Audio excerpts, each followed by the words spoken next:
one thing that I believe very strongly in light of the highly information-centric driven nature of modern politics, where all the information in the world is at the palm of our hands and most of our communication is online, is a move away from symbolic politics and towards more substantive material politics. I find symbolic politics to be very frustrating.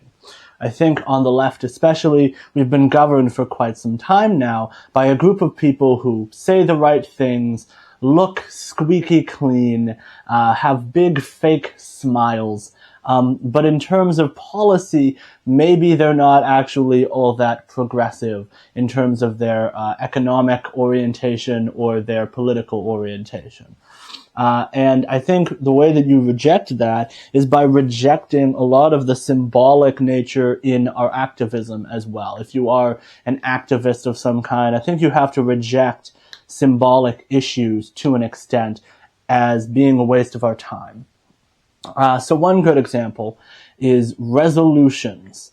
There was, I think, the greatest, most absurd example of this was somewhere, I think, in California. There was a resolution. I'll put the link in the description below so that you can learn that I'm telling you the truth here about this, because this is so absurd. I wouldn't believe it if somebody told me.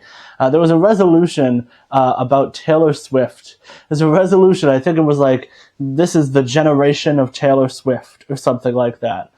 They wasted the time of some state or local government. And I really do have a deep respect for the type of person who dedicates their time and energy to something as hasslesome and bureaucratic as state and local government to serve their community. Even if that person doesn't agree with me politically, I think there's a lot of sacrifice involved in that process, and I'm very thankful of them for their time. So it frustrates me when activists waste it. And sometimes we do waste their time for a good reason. Sometimes you gotta make these people accountable. But if the thing you're wasting their time for is passing a resolution stating that Taylor Swift is awesome or whatever, it shouldn't be political. It's not political. It's political in the way that the internet has made it political. But it's not. There's no substantive policy. It has nothing to do with feminism or the economy or anything of any actual substance. It is just people who like Taylor Swift. That does not deserve our government's time. It was wrong for them to waste their time doing that. It was wrong for activists or Taylor Swift fans to cause them to do that. And that's the most absurd example, but most examples aren't quite that absurd. Most examples, at least you can kind of understand where they're coming from. Here in New Hampshire, one group, I think it was the Party for Socialism and Liberation, they are doing pro-Palestine activism, which I'm quite in favor of personally, right?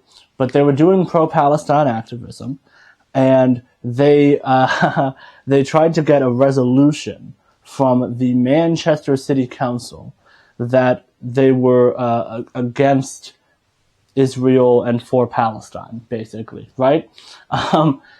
What is the point of that? The Manchester City Council, to the best of my knowledge, does not contribute any funding to foreign policy issues.